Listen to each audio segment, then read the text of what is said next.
Dear aspirants, उम्मीद है आप लोग खैरियत से होंगे और स्टडीज़ आप लोगों की अच्छी जा रही होंगी।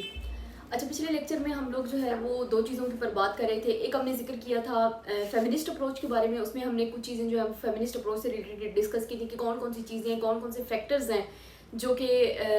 इन्वॉल्व हैं फेमिनिस्ट अप्रोच के अंदर। उसके बाद हमने एंटी फेमिनिस्ट अप्रोच के बारे में बात की और उसके बारे में हमने ये देखा कि एंटी फेमिनिस्ट लोग जो होते हैं उनकी क्या अप्रोच होती है और वो किस तरीके से थिंक कर रहे होते हैं जेंडर के बारे में। ठीक है, आज हमने एक और नेक्स्ट जो है वो इसका टॉपिक है, उसके बारे में हम बात कर रहे हैं और that is masculinity and femininity.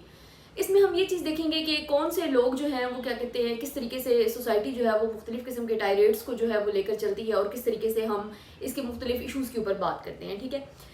अच्छा, रोल को जो है वो कंस्ट्रक्शन के बारे में हम, क्योंकि ये सारा का सारा जो पोर्शन है ये हमारा सारा का सारा रिलेटेड टू सोशल कंस्ट्रक्शनिज्म के बारे में है और इसमें हम लोग ये देख रहे हैं कि सोसाइटी किस तरीके से जेंडर के रोल को जो है वो क्या कर रही होती है, कंस्ट्रक्ट कर रही होती है। ठीक है, तो सबसे पहले देखेंगे कि हम जो है ना वो फीमेल्स के बारे में हम ये देखते हैं कि सोसाइटी किस किस्म के व्यूज़ रखती है और किस तरह से वो उसके रोल को कंस्ट्रक्ट करने की कोशिश करते हैं। तो सोसाइटी जो है वो फीमेल को अमूमन जो है वो किन लफ्ज़ों में याद करती है या किस तरीके से वो उसके बारे में बात करती है। तो सबसे पहले हम ये देखते हैं कि सोसाइटी ये कहती है कि वुमेन जो है वो क्या होती है, वीक होती है।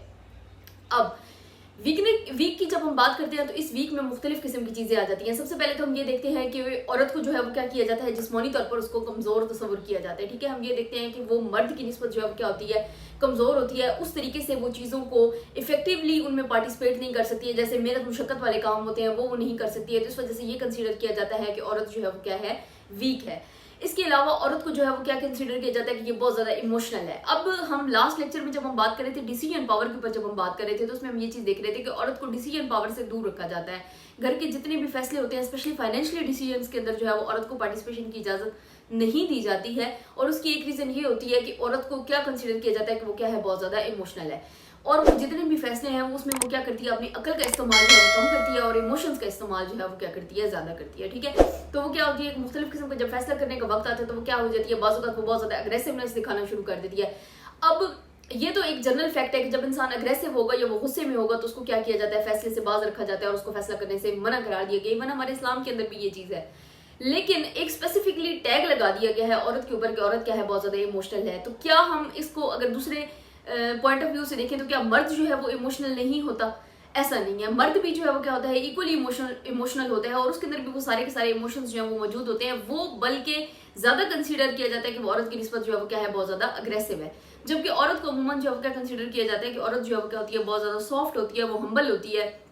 जज्बाती हो जाती है, बाज़ वो रोना धोना स्टार्ट कर देती है। इस वजह से जो है वो क्या होता है कि उसका जो बाज़ अगर वो अपने बच्चों के बारे में कोई डिसीजन लेने लगती है तो अमूमन जो है वो हम क्या कंसीडर करते हैं कि जो ममता होती है वो आड़े आ जाती है और वो अमूमन औलाद के हक के अंदर फैसला कर देती है। जबकि मर्द जो होता है वो क्या होता है, क्योंकि वो बहुत ज़्यादा स्ट्रांग होता है और वो बहुत ज़्यादा थिंकिंग पावर उसके अंदर ज़्यादा होती है, तो मर्द जब भी फैसला करेगा तो वो क्या करेगा, बाज़ वो मतलब फैक्ट्स को देखते हुए जो है वो फैसला करेगा। ठीक है, तो इस तरह से जो एक इमोशनली टैग लगाया गया है ये किसके ऊपर लगाया गया है, फीमेल के ऊपर लगाया गया है। ठीक है, उसके साथ हम ये देखते हैं कि औरत जो है वो क्या है, डिपेंडेंट है।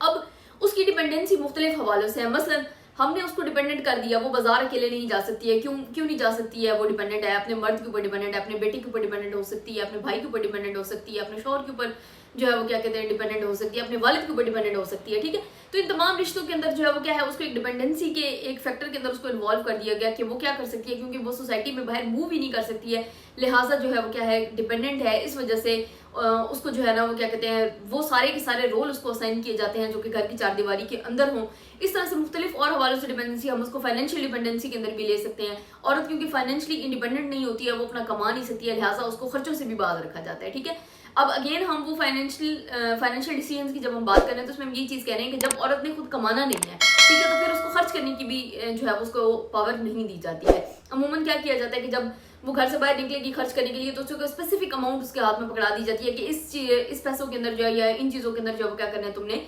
चीज़ों को मैनेज करना है। ठीक है, ये तो बात आ गई मैनेजमेंट के हवाले से। जबकि अमूमन क्या किया जाता है कि मर्द हजरात जो है वो क्या करते हैं, शॉपिंग के लिए या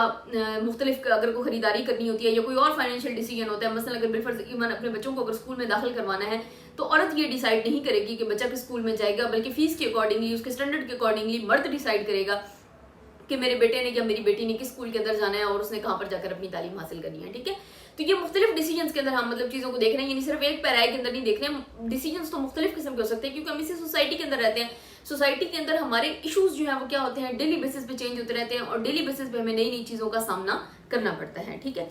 अच्छा इसके साथ जो है वो क्या किया जाता है, कंसिडर किया जाता है कि औरत जो है वो क्या है, हाउस वाइफ है। ठीक है, अब हाउस वाइफ का एक औरत के ऊपर जो है वो टैग लगा देने का मकसद ये है कि हम अमूमन क्या कंसिडर करते हैं कि जब हम किसी औरत के बारे में ये बात करना शुरू कर देते हैं और हम उसको कहते हैं कि ये हाउस वाइफ है, ठीक है, तो इट मीन के हम उसको ये कंसिडर करते हैं कि यार कि बिल्कुल एक घरेलू टाइप की औरत है। हालांकि हम ये नहीं देखते हैं कि पूरे के पूरे मुआशरे को जो परवान चढ़ा रही है वो कौन चढ़ा रही है, एक हाउस वाइफ ही चढ़ा रही है। ठीक है, इट मीन कि अगर आप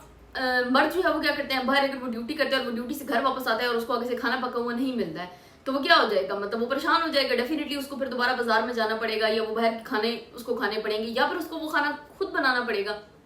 इट मीन कि उसके हाउस वाइफ होने को हम क्या कर रहे हैं, उसको एक मतलब उसको प्रायोरिटी हम दे ही नहीं रहे हैं, उसको इंपॉर्टेंस ही नहीं दे रहे हैं, बल्कि क्या कंसिडर करें कि वो तो हाउस वाइफ है, वो क्योंकि वो बाहर कमाने के लिए नहीं जाती, उसके पास फाइनेंशियली पावर नहीं है, डिसीजन पावर उसके पास नहीं है, तो इसका मतलब जो है वो क्या है, औरत की कोई इंपॉर्टेंस ही नहीं है। यहाँ पर हम क्या करते हैं, औरत की एक्चुअली उसकी इंपॉर्टेंस को हम क्या कर रहे हैं, उसको डिक्लाइन करने की कोशिश कर रहे हैं। ना सिर्फ मतलब हम सिर्फ अब उसकी आजादी की बात नहीं करेंगे, बल्कि हम क्या करें, उसके हम सारे के सारे राइट्स को हम क्या करें, इन्फ्रिंज करने की कोशिश कर रहे हैं। ठीक है, अच्छा कपड़ा उसको प्रोवाइड नहीं किया जाता, इस वजह से, किस वजह से प्रोवाइड नहीं किया, ये हाउस वाइफ है, इसने तो घर के अंदर जाना है, इसने कौन सा बाहर जाना है। मर्द को अच्छा कपड़ा पहनाया जाए या बेटे को अच्छा कपड़ा पहनाया जाए क्योंकि उसने बाहर सोसाइटी के अंदर जाना है, उसने सोसाइटी के अंदर जाके मूव करना है, तो बेटी के लिए जो है वो क्या की जाती हैं, ये सारी चीजें जो है एक साइड पर रख दी जाती हैं और उसके लिए ये कंसिडर किया जाता है क्योंकि वो हाउस वाइफ है, लिहाजा उसको इन चीजों की जरूरत नहीं है। बल्कि हम क्या देखते हैं कि मतलब वो एक वो मतलब है ना कि अगर आपकी माँ जो है वो क्या है, एजुकेटेड नहीं है, तो फिर वो किस तरह से जो है वो एक अच्छी नस्ल को परवान चढ़ा सकती है। तो इस तरह से हम क्या कर सकते हैं कि मतलब सिर्फ उसका हाउस वाइफ होना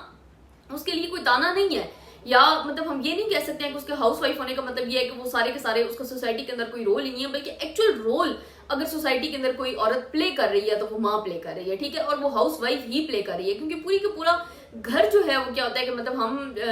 बेसिक सिस्टम जो है जब हम देखते हैं ना, मतलब सोशियोलॉजी को जब हम इसके साथ रिलेट करें तो हम ये देखते हैं कि घर जो है वो क्या है, एक बेसिक यूनिट है। ठीक है, घर से ही सोसाइटी जो है वो क्या करती है, जन्म लेती है। तो अगर घर का एनवायरनमेंट ठीक नहीं होगा, घर के अंदर आपको सफाई सुथराई नहीं मिलेगी, आपको खाना पका हुआ नहीं मिल रहा, कपड़े धुले हुए आपको नहीं मिल रहे हैं, प्रेस नहीं मिल रहे हैं,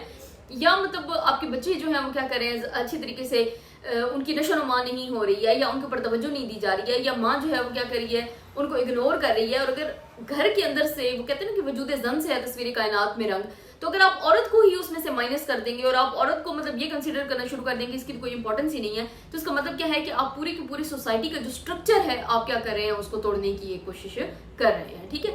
इस तरह से हम ये देखते हैं कि मेल को हम क्या करते हैं, एक प्रोमिनेंट रोल देते हैं सोसाइटी के अंदर, और हम मेल के लिए ये कंसीडर करते हैं कि वो बहुत जो है वो क्या कर रहा है, बेहतर तरीके से जो है वो सोसाइटी के अंदर काम कर रहा है। उसके अंदर फिर उसके ऊपर मुख्तलिफ किस्म की चीजें जो है हम उसके साथ इस्तेमाल करते हैं। मसलन हम ये कहते हैं कि मर्द जो है वो क्या है, स्ट्रॉन्ग है। ठीक है, जैसे हमने औरत के बारे में ये कंसीडर किया कि वो वीक है, तो हम मर्द को ये कंसीडर करते हैं कि वो स्ट्रॉन्ग है। अब वो जिस्मानी तौर पर बहुत ज्यादा क्या कहते हैं, स्ट्रॉन्ग तस्वर किया जाता है। इससे ये एक्सपेक्टेशन ली जाती है कि घर की जितनी भी ज्यादा जिम्मेदारियां हैं वो हम क्या करते हैं, मर्द के सपोर्ट कर देते हैं, इस वजह से कि हम क्या कंसीडर करते हैं कि वो बहुत ज्यादा स्ट्रॉन्ग है। ठीक है, आगे भी इसकी कुछ डिबेट है, उसके बारे में हम नेक्स्ट लेक्चर में बात करेंगे। Thank you very much.